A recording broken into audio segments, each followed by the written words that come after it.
Good evening, students. Welcome to the first session of our online classes. This class is for BA BSc third sem. इससे पहले I think एक chapter जो है वो short story का वो लगभग हो गया है, आधा या आधे से ज़्यादा. अगर नहीं हुआ तो वो हम करेंगे कवर अलग से.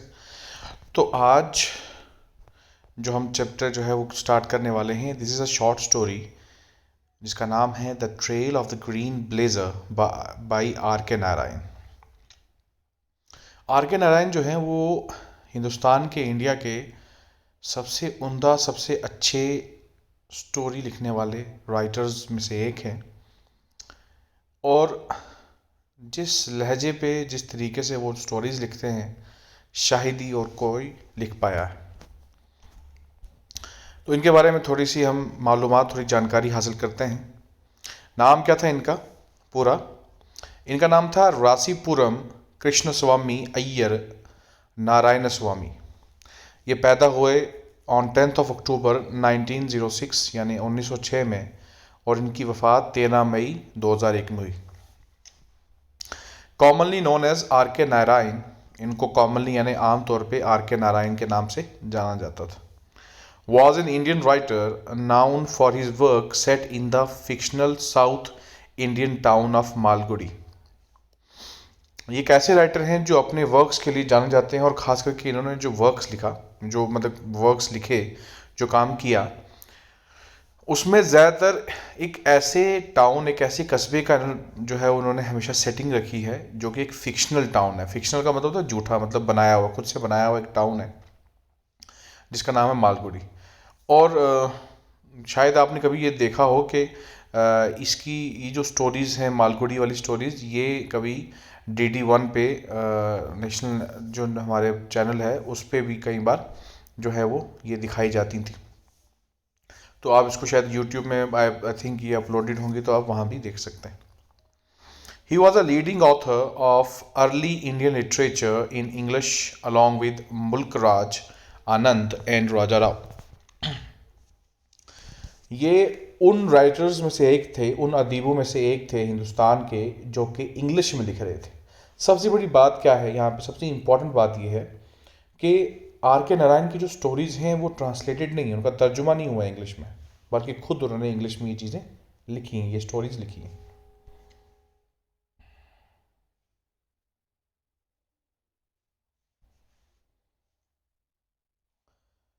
और इस तरीके से इंग्लिश में लिखने वाले और राइटर्स जो उनके साथ, जो उनके कंटेम्प्रेरी थे, जो उन्हीं के वक्त में थे, उनका नाम है मुल्क राज, आनंद और राजा राव. राजा राव का कंथा पूरा जो है आपने शायद नाम सुना होगा. Narayan's mentor and friend Graham Greene was instrumental in getting publishers for Narayan's first 4 books, including the semi-autobiographical trilogy of Swami and Friends, The Bachelor of Arts, and The English Teacher. R K Narayan के जो mentor और दोस्त थे, friend थे, mentor हो गया guide, कोई रास्ता दिखाने वाला, जो उनको गाइड करते रहे, खास करके लिटरेचर के इस फील्ड में, लिखने की इस फील्ड में, राइटिंग में.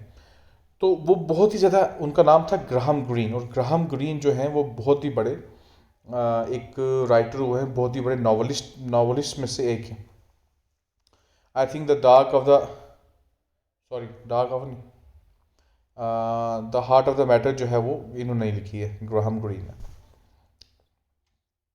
अच्छा, ये जो बड़े इंस्ट्रूमेंटल थे ग्राहम ग्रीन, यानी बहुत ही ज़्यादा मफीद साबित हुए आर के नारायण के लिए, क्योंकि जब आर के नारायण ने काफ़ी सारी जो हैं वो बुक्स लिख ली थी, तो उनके लिए पब्लिशर ढूंढने का काम, यानी जो शाया करने वाली कंपनी होती हैं, जो पब्लिश करती हैं बुक को, प्रिंट करती हैं, वो उनको ढूंढने का काम जो है वो किसने किया? ग्राहम ग्रीन ने.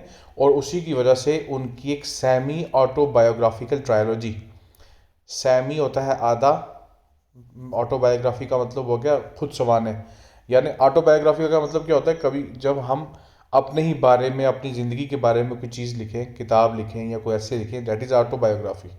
ठीक है. और सेमी ऑटोबायोग्राफी का मतलब हो गया जिसमें आधी चीज़ें हमारी खुद की ज़िंदगी की हों और आधी ना हो. तो ये एक ट्रायोलॉजी इन्होंने लिखी. ट्रायोलॉजी का मतलब, ट्राई का मतलब 3, लॉजी का मतलब हो गया बुक, यानी जो 3 बुक्स थी एक के बाद दूसरी, दूसरी के बाद तीसरी। और पहली का नाम था स्वामी एंड फ्रेंड्स, दूसरे का नाम था द बैचलर ऑफ आर्ट्स, और तीसरे का नाम था द इंग्लिश टीचर। ये सब प्रिंट करवाने और शाया करवाने के पीछे किसका बड़ा हाथ था? ग्राहम ग्रीन का। The fictional town of Malgudi was first introduced in Swami and friends. Swami and friends ही वो पहला काम था, वो पहला वर्क था जिसके अंदर ये फिक्शनल टाउन, यानी जो झूठा ये बनाया हुआ जो ख्याली टाउन जो आर के नारायण ने बनाया था, ये जो है पहली बार हमें कहाँ देखने को मिलता है? पहली बार हमें देखने को मिलता है स्वामी एंड फ्रेंड्स में। The Financial Expert was hailed as one of the most original works of 1951 and Sahitya Akademi Award winner. The Guide was adapted for the film, winning a Filmfare Award for Best Film and for Broadway. जो are K Narayan ने जो story लिखी the financial expert, इसको जो है hello किया गया, यानी इसको जो है एलानिया तौर पे ये इसको जो है ये लक़ब दिया गया कि ये one of the original most original, यानी जितने भी 1951 में जितने भी वर्क्स लिखे गए उनमें से सबसे ज़्यादा जो ओरिजिनल थे, ओरिजिनल का मतलब जो किसी से लिए गया ना हो, इस्तवार ना हो, मतलब जिसमें किसी की लाइंस, किसी का प्लॉट वगैरह किसी दूसरे वर्क से ना लिया गया हो, तो उनमें से ये एक थे। इसको साहित्य अकादमी अवार्ड भी मिला, और साथ ही साथ एक और वर्क जो इनका जिसका नाम था द गाइड, इसको जो है वो फिल्म के लिए इस्तेमाल किया गया, और उस फिल्म को जो है एक film fair award for best film भी मिला था। अब ये जो गाइड है, ये गाइड द गाइड जो है, इसको जब फिल्म में जो है वो यूज़ किया तो उसमें देवानंद ने जो है वो एक्टिंग की है इसके मेन लीड रोल के। साथ ही साथ जो इम्पोर्टेंट बात है कि इसी द गाइड को ब्रॉडवे के लिए भी अडाप्ट किया गया। ब्रॉडवे क्या है? ब्रॉडवे न्यूयॉर्क में जो है एक थिएटर है, मतलब ये पूरा एक समझ लो कि क्लब है, एक सोसाइटी है जहाँ पे जो है वो प्लेस जो हैं वो परफॉर्म किए जाते हैं, दिखाए नहीं जाते, मतलब टीवी पे परफॉर्म किए जाते हैं। और किसी भी प्ले का या स्टोरी का वहाँ परफॉर्म होना ये बहुत बड़ी बात है, मतलब ये नोबेल प्राइज से थोड़ा सा कम मान लो आप कि इतनी बड़ी बात है लिटरेचर में। Narayan's writing technique was unpretentious with a natural element of humor about it.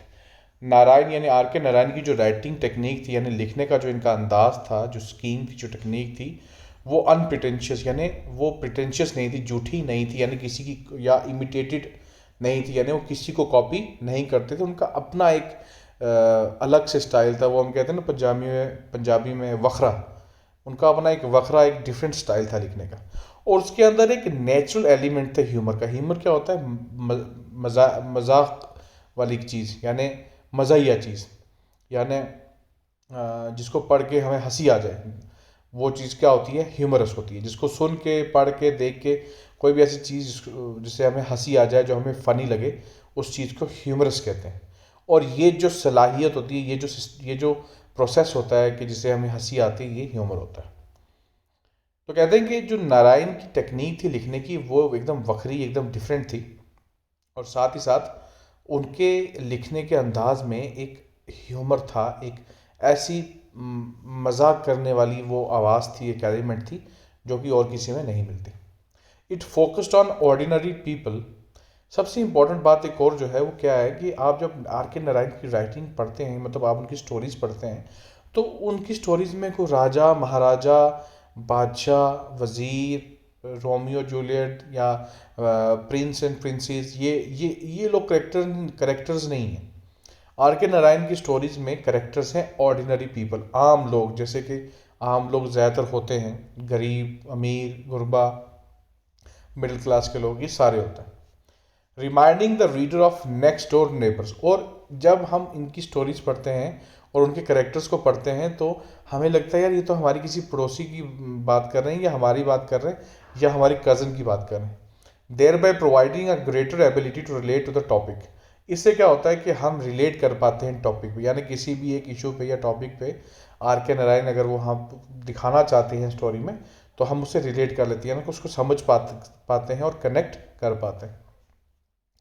Unlike his national contemporaries, he was able to write about the intricacies of Indian society without having to modify his characteristic simplicity to conform to trends and fashions in fiction writing.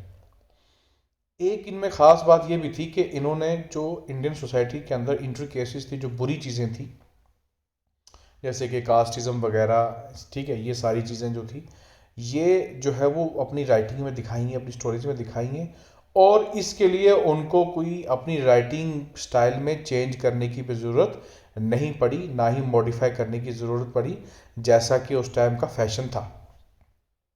He also employed the use of nuanced dialogue prose with gentle Tamil overtones based on the nature of his characters.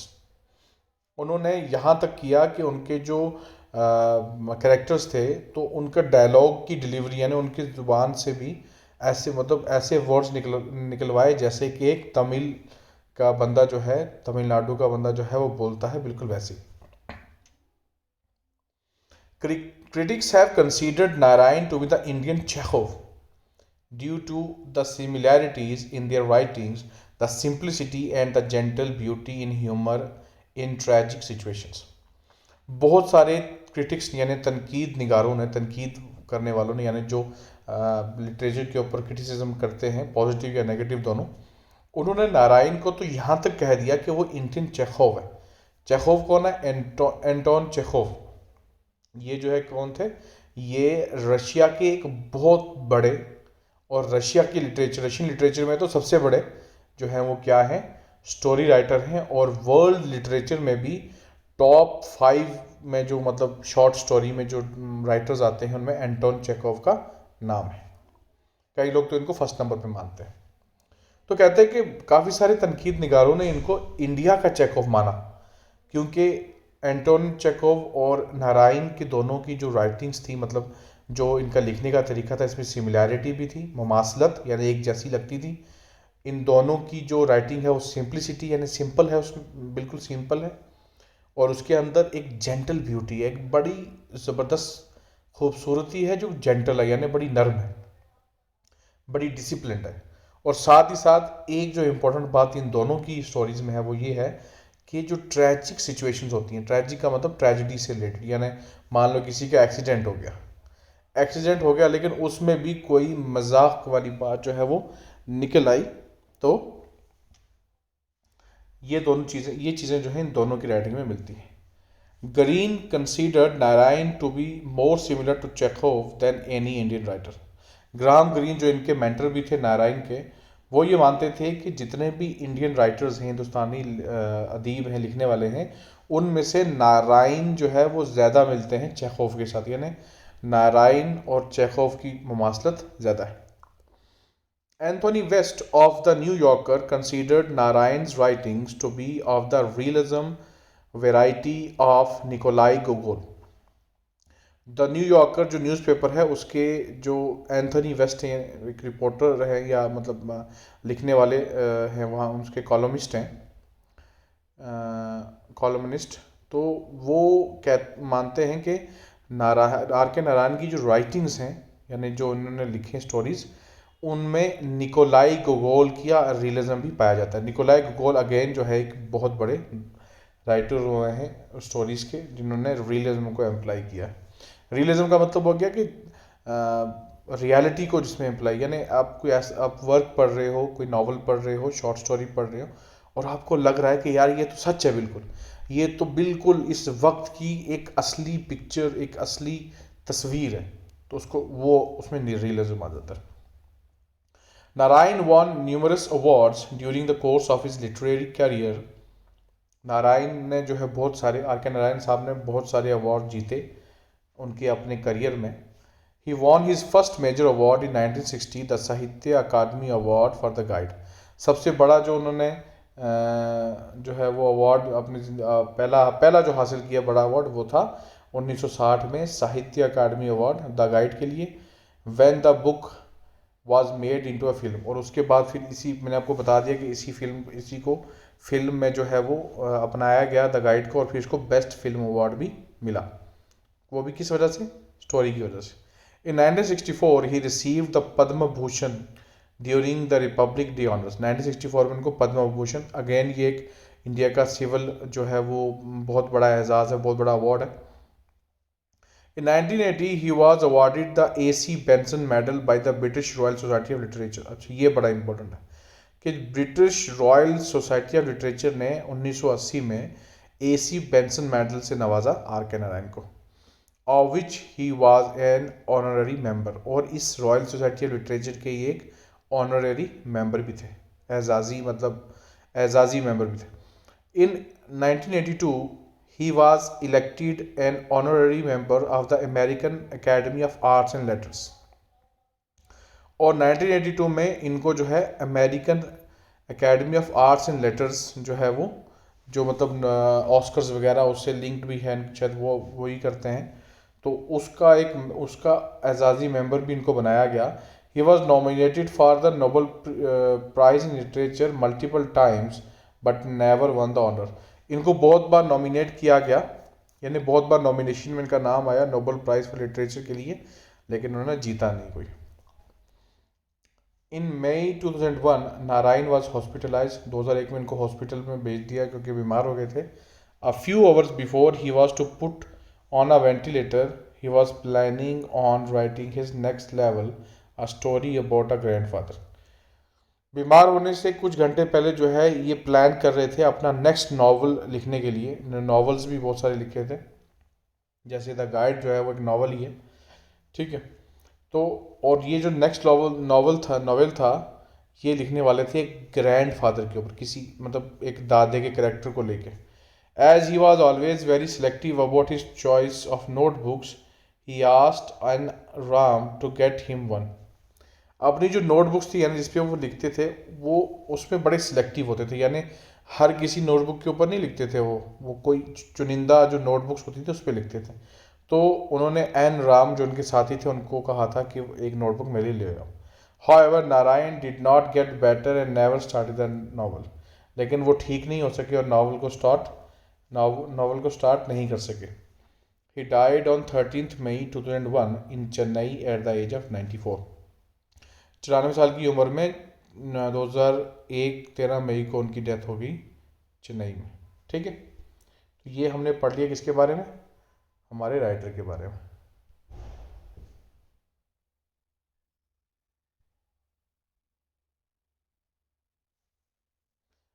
अच्छा, अब text में थोड़े सी हम आज 2-4 lines या जो है वो पढ़ लेते हैं, ऑलरेडी काफ़ी टाइम हो चुका है इसका।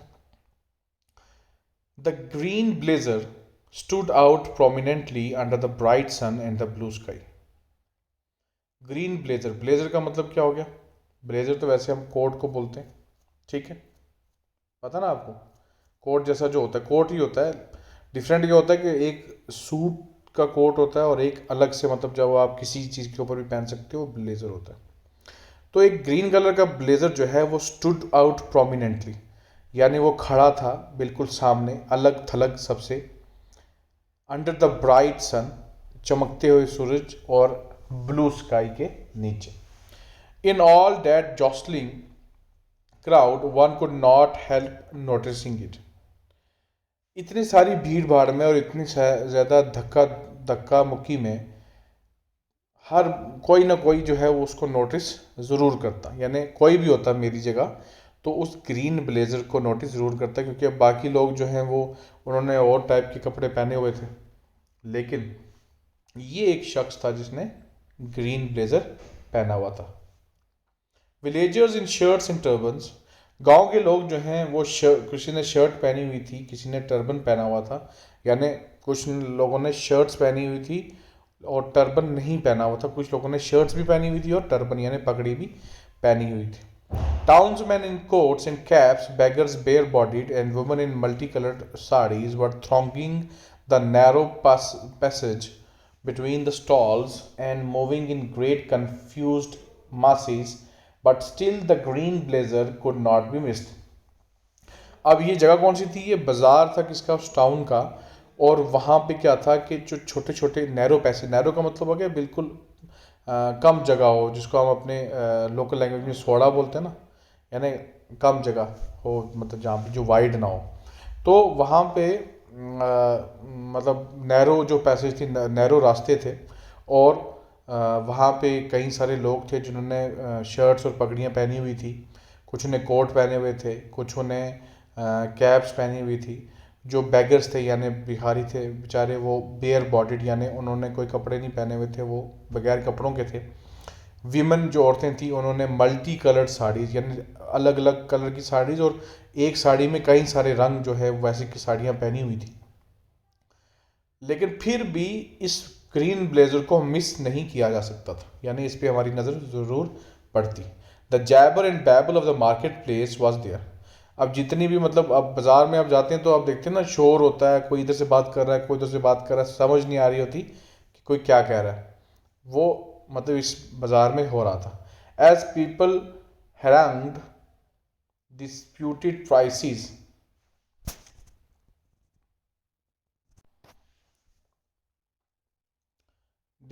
Prices, haggled or greeted each other. Over it all boomed the voice of a Bible preacher, and when he paused for breath from another corner, the loudspeaker of a health van amplified on malaria and tuberculosis.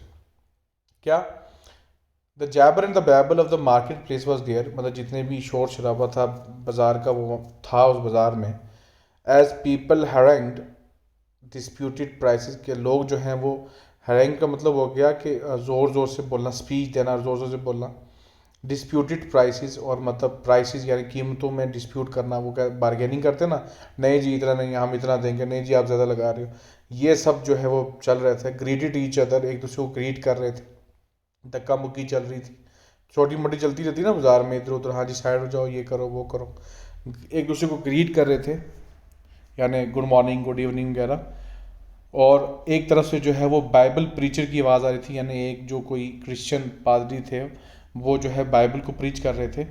और जब वो रुके, यानी उन्होंने pause लिया, बोलना थोड़ी देर के लिए रोक दिया, ब्रेथ के लिए यानी सांस लेने के लिए उन्होंने थोड़ी देर पॉज किया, तो दूसरी तरफ से जो है वो एक दूसरे कॉर्नर से लाउड स्पीकर की आवाज़ आई।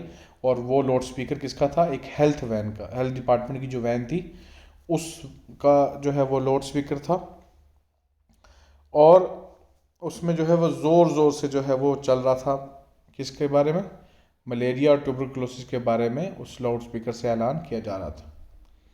Over and above it all, the green blazer seemed to cry out an invitation.